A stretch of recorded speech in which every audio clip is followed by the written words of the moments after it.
आप देख रहे हैं जीडीपीटी क्लासेस और मैं दामोदर वेद। मैं आज आपको बताऊंगा क्लास 11 का चैप्टर 3 जिसका नाम है एक सरल रेखा में गति। जैसे आपको हम यहाँ पे लिखी है चैप्टर 3 एक सरल रेखा में गति। इसमें आपको जो गति है तो गति किसे कहते हैं इसको हम लोग समझेंगे कि गति किसे कहते हैं। जैसे यहाँ पे लिखे हैं कि समय के सापेक्ष वस्तु की स्थिति बदलने की घटना को गति कहते हैं। समय के सापेक्ष अगर किसी भी वस्तु का अगर स्थिति बदलता है, ये जो घटना है, इसी को हम लोग क्या बोलते हैं, गति बोलते हैं। जैसे सूर्य के सापेक्ष पृथ्वी गतिशील है। जैसे सूर्य घूमता नहीं है लेकिन पृथ्वी घूमता है, तो सूर्य के सापेक्ष पृथ्वी क्या है, गतिशील है। फिर हम लोग अगला क्वेश्चन देखते हैं कि विराम किसे कहते हैं। समय के सापेक्ष वस्तु की स्थिति नहीं बदलने की घटना को विराम कहते हैं। फिर समय के सापेक्ष अगर कोई वस्तु की स्थिति नहीं बदलता है तो उसको हम लोग क्या बोलते हैं, विराम बोलते हैं। जैसे यहाँ पे लिखी है, ट्रेन में बैठे यात्री एक दूसरे के सापेक्ष विराम अवस्था में है। ट्रेन में अगर दो यात्री बैठा हुआ है तो वो लोग एक दूसरे के सापेक्ष में किस में है, वो लोग दोनों विराम अवस्था में है।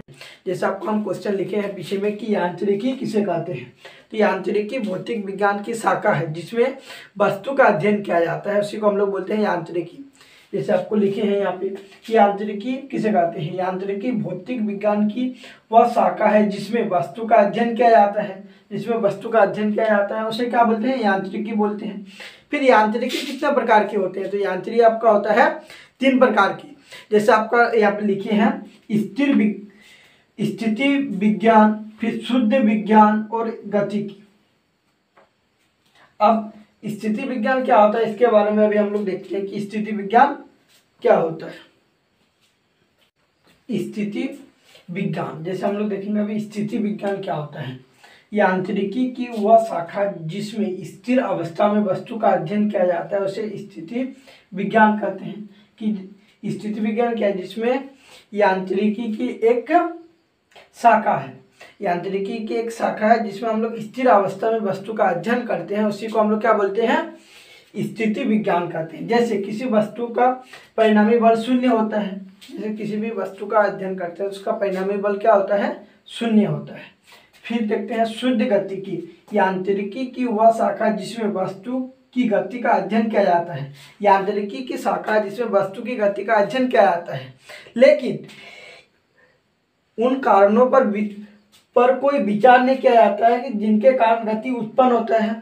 इसमें गति का तो अध्ययन करते हैं लेकिन उन कारण पर कभी विचार नहीं करते हैं। जैसे हम लोग कभी अध्ययन करते हैं गतिकी यांत्रिकी की वह शाखा जिसमें वस्तु की गति का अध्ययन किया जाता है तथा उन कारणों पर विचार किया जाता है जिनके कारण गति उत्पन्न होता है, उसी को हम लोग क्या बोलते हैं, गतिकी बोलते हैं। जैसे पंखा की गति हो गया। अब हम लोग समझेंगे कि दूरी किसे कहते हैं। जैसे कि आप क्लास 10 में भी पढ़ चुके हैं कि दूरी किसे कहते हैं।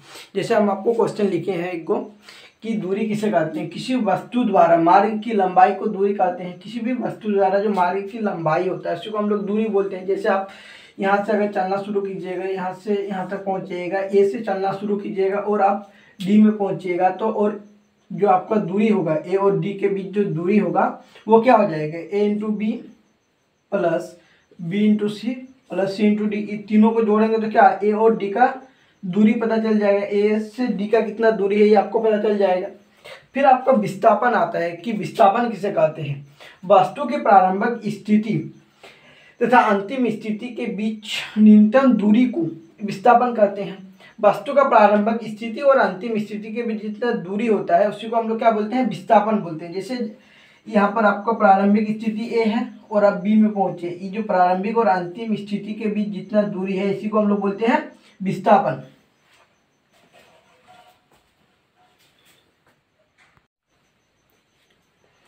अब हम लोग एक अगला क्वेश्चन देखते हैं कि दूरी तथा विस्थापन के गुण को लिखिए। ये जो हम लोग अभी पढ़े दूरी किसको बोलते हैं, फिर विस्थापन किसको बोलते हैं। दूरी और विस्थापन जो अभी हम लोग पढ़े तो इसका क्या गुण है उसके बारे में हम लोग समझते हैं। तो दूरी, मार्ग की लंबाई को दूरी कहते हैं। जो मार्ग की लंबाई होता है उसको हम लोग दूरी बोलते हैं। दूरी का ऐसा मात्रक मीटर होता है। जो हम लोग दूरी को मापते हैं उसको किससे मापते हैं, मीटर से मापते हैं। दूरी हमेशा धनात्मक होता है और दूरी क्या होता है, हमेशा धनात्मक होता है। दूरी अदिश राशि है। दूरी जो आपका अदिश राशि है। दूरी का सीजीएस मात्रक सेंटीमीटर होता है। फिर हम लोग देखते हैं विस्थापन के बारे में। विस्थापन क्या होता है? वस्तु की प्रारंभिक स्थिति और अंतिम स्थिति के बीच की न्यूनतम दूरी को विस्थापन कहते हैं।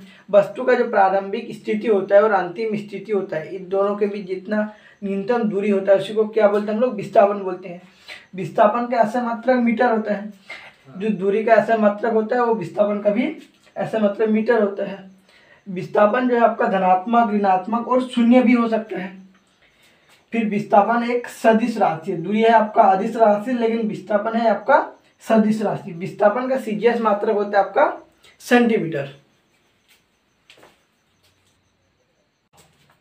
अब हम लोग समझते हैं चाल किसे कहते हैं। किसी वस्तु द्वारा एकांक समय में तय की गई दूरी को चाल कहते हैं। किसी वस्तु द्वारा एकांक समय में जो तय की गई दूरी होता है उसी को हम लोग क्या बोलते हैं? चाल बोलते हैं। चाल बराबर होता है आपका दूरी बटा समय। फिर जो आपका कुछ चाल का कुछ जो ऑब्जेक्टिव इंपॉर्टेंट है वो आपको यहाँ पे नोट करके हम लिखा दिए हैं। चाल का ऐसा मात्रक, चाल का ऐसा मात्रक होता है मीटर प्रति सेकंड। इसको हम लोग इस तरह भी बोलते हैं मीटर सेकंड पर -1। इसको पढ़ा जाता है मीटर प्रति सेकंड। फिर आपका आता है चाल का बीमीय सूत्र। चाल का जो बीमीय सूत्र होता है L⁻⁻1, और बीमीय सूत्र को हमेशा ब्रैकेट के अंदर ही हम लोग लिखते हैं। इसको हम आपको अध्याय 2 में बताए थे।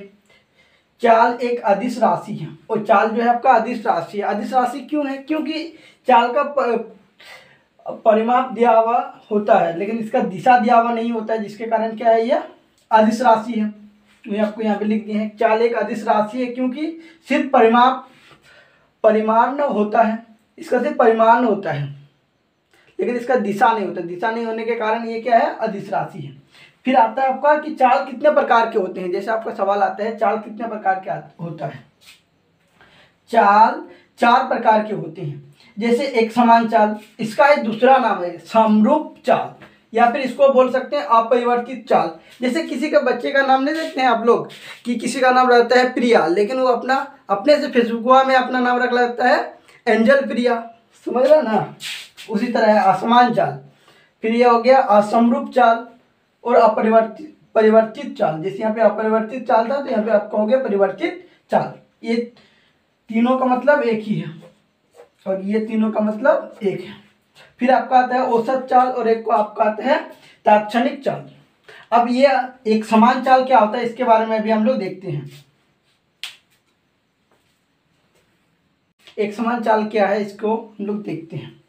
यदि कोई वस्तु समान समय अंतराल में समान दूरी तय करती है उसे एक समान चाल कहते हैं। जैसे कोई वस्तु समान समय अंतराल में समान दूरी तय करता है उसी को हम लोग क्या बोलते हैं? एक समान चाल बोलते हैं। जैसे आपका हो गया घड़ी की सुइयों की गति आपका एक समान चाल में आ जाता है। फिर पृथ्वी की गति हो गया आपका एक समान चाल का उदाहरण। फिर आपका दूसरा पॉइंट आता है असमान चाल। यदि कोई वस्तु समान समय अंतराल में असमान दूरी तय करती है उसे हम लोग क्या बोलते हैं? असमान चाल बोलते हैं। जैसे भीड़ भाड़ में वाहनों की गति हो गई आपका। फिर आपका आता है औसत चाल। किसी वस्तु द्वारा कुल तय की गई दूरी तथा कुल समय का अनुपात को हम लोग क्या बोलते हैं? औसत चाल बोलते हैं। औसत चाल बराबर हो जाता है आपका कुल तय की गई दूरी बट्टा कुल समय। फिर आपका आता है चौथा पॉइंट तात्क्षणिक चाल। एक निश्चित समय में तय की गई दूरी को हम लोग तात्क्षणिक चाल बोलते हैं। इसको हम लोग v से सूचित करते हैं, v बराबर dx/dt। जैसे हम लोग एक कोई एग्जांपल इसको अच्छा से समझते हैं। जैसे घड़ी की सुइयों की गति, जैसे आपका जो 60 सेकंड में आपका 1 मिनट होता है, लेकिन जब आपका ये होगा जब 30 सेकंड होगा तो क्या इसका हाफ हो जाएगा, हाफ मिनट। ये फिक्स है। लेकिन क्या होता है आप मान लीजिए यहाँ से आप 5 मिनट में 6 किलोमीटर जाते हैं, लेकिन ये जरूरी नहीं कि आप 2 मिनट में 3 किलोमीटर पहुंच जाए। इसी को बोलते हैं असमान चाल। ये आपको एग्जांपल इसको आप देख सकते हैं। फिर आपका औसत हो गया और ये आपका हो गया तात्क्षणिक चाल। अब हम लोग समझेंगे, अब हम लोग समझते हैं कि वेग किसे कहते हैं। जैसे आपका एक क्वेश्चन लिखे हैं कि वेग किसे कहते हैं। किसी वस्तु द्वारा एक निश्चित समय में तय की गई विस्थापन को वेग कहते हैं। जैसे आपका वेग बराबर होता है विस्थापन बट्टा समय। वेग बराबर इस तरह भी लिख सकते हैं चाल प्लस दिशा। फिर आपका आता है वेग का एसआई मात्रक, वही नोट करके लिखे हैं पहला नंबर, वेग का एसआई मात्रक मीटर प्रति सेकंड है। वेग का बीमी सूत्र m0L(T⁻⁻1) है। वेग एक सदिश राशि है। फिर वेग कितने प्रकार के होते हैं? वेग 4 प्रकार के होते हैं। जैसे आप पढ़े थे चाल भी 4 प्रकार का होता है, उसी तरह वेग भी आपका 4 प्रकार का होता है। एक समान वेग, असमान वेग, औसत वेग और तात्क्षणिक वेग। एक समान वेग क्या होता है इसके बारे में जानेंगे, फिर असमान वेग क्या होता है इसके बारे में जानेंगे, औसत वेग क्या होता है इसके बारे में, और तात्क्षणिक वेग क्या होता है इसके बारे में जानेंगे हम लोग अभी।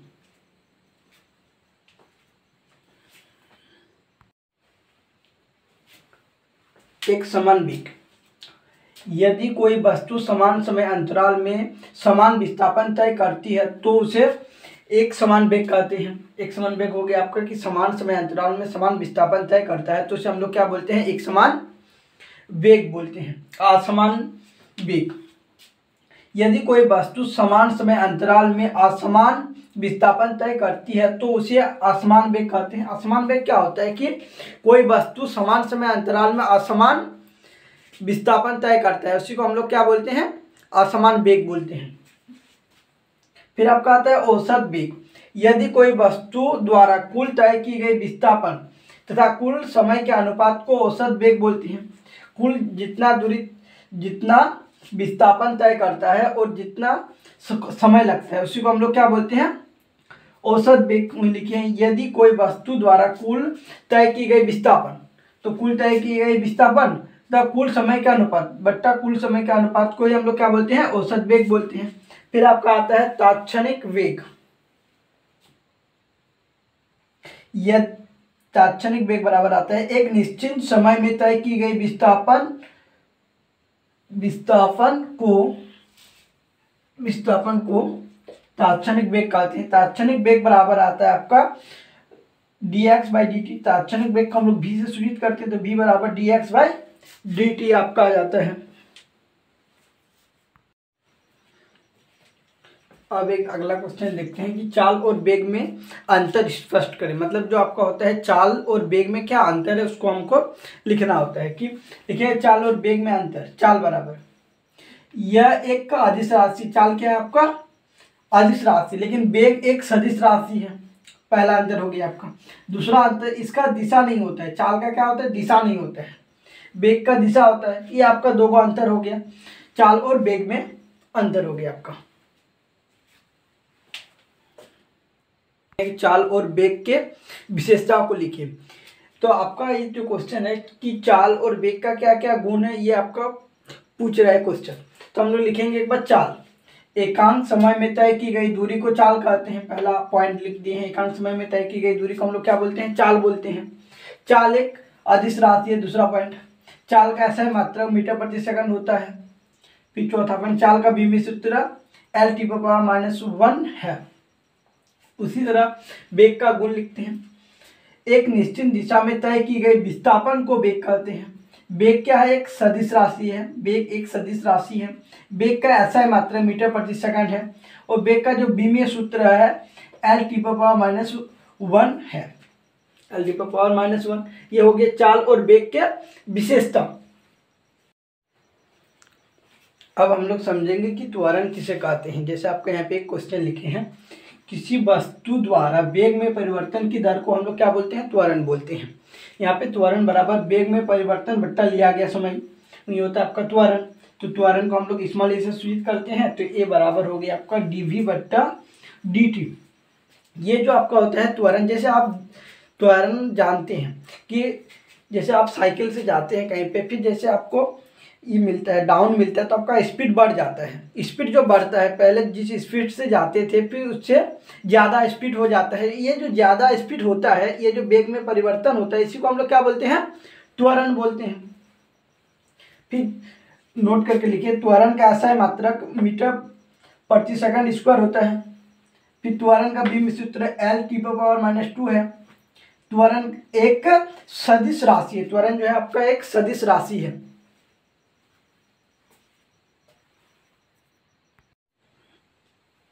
एक समान त्वरण, यदि किसी वस्तु द्वारा समान समय अंतराल में वेग में समान परिवर्तन हो तो उसे एक समान त्वरण कहते हैं।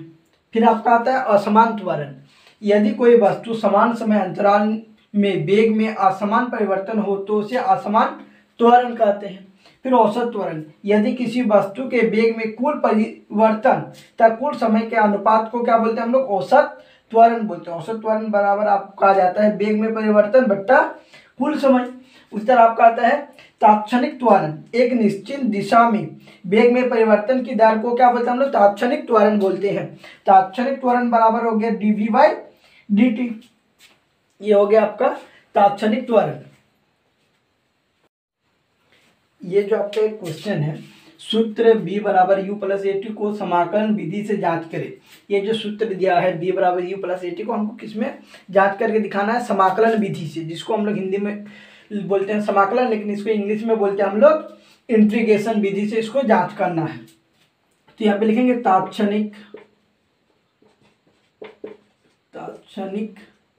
त्वरण a बराबर हो गया dv/dt। जैसे a बराबर, इसको क्रॉस मल्टीप्लिकेशन करेंगे तो इसका आ जाएगा, आपका आ जाएगा यहाँ पे dv है ना, तो आपको यहाँ पे dv बराबर आपका आ जाएगा a इंटू dt। लिखेंगे दोनों तरफ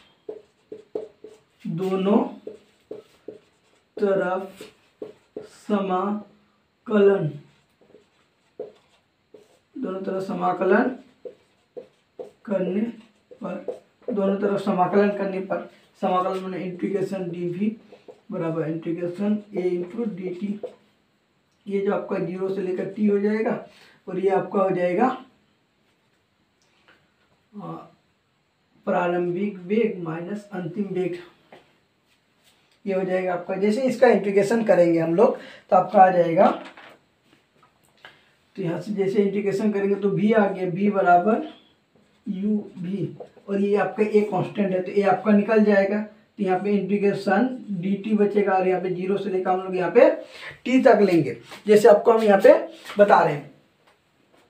फिर आपका यहाँ पे करेंगे 0 u से लेकर v तक, फिर जैसे आपका यहाँ पे करेंगे, फिर आपका आ जाएगा इधर, जैसे इसको रखेंगे, जब इसको हम लोग रखेंगे तो ऐसे लिख सकते हैं, पहले v का मान रखेंगे v, फिर u का मान रखेंगे, पहले ऊपर वाला का रखते हैं फिर नीचे वाला का रखते हैं, बराबर a।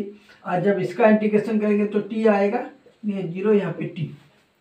जब इसमें करेंगे v माइनस यू बराबर a और इसका t माइनस 0, जब v माइनस यू बराबर a इंटू टी आया, माइनस 0 का कोई काम नहीं है, v माइनस यू बराबर ए टी, इसका कोई ज़रूरत नहीं है। तो फिर आपको आ गया v बराबर u, माइनस में उधर जाएगा तो plus u plus A T, ये हो गया आपका प्रूव्ड।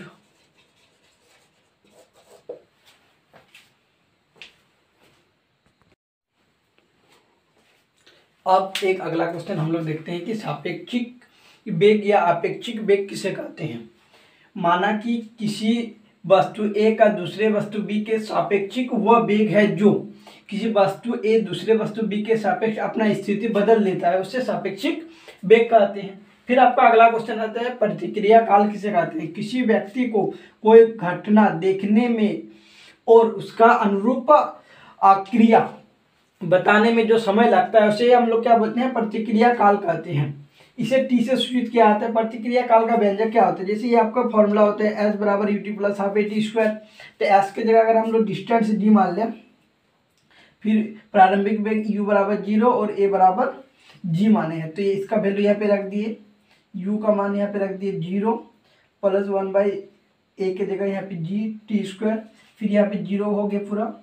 फिर यहाँ पे आपका जैसे यहाँ पे कि जी टी स्क्वायर टी नीचे 2 आया, 2 यहाँ पे क्रॉस मल्टीप्लिकेशन हो गया तो जी टी स्क्वायर हो गया, फिर जी इधर आ गया बट्टा में आ गया, फिर टी स्क्वायर हो गया। फिर टी को जब लिखेंगे तो √2d बट्टा जी आ जाएगा। यहाँ तक ही आपका क्लास 11 का जो चैप्टर 3 है, यहाँ तक ही आपको इसमें जानना है। इसका जो कुछ ऑब्जेक्टिव छूटा हुआ है इसको हम लोग ऑब्जेक्टिव और जो न्यूमेरिकल छूटा हुआ है क्लास 11 के चैप्टर 3 का, इसको हम जल्दी अपलोड कर देंगे। थैंक यू, और आगे देखते रहिए GDPT क्लासेस में दामोदर वेद। Thank you.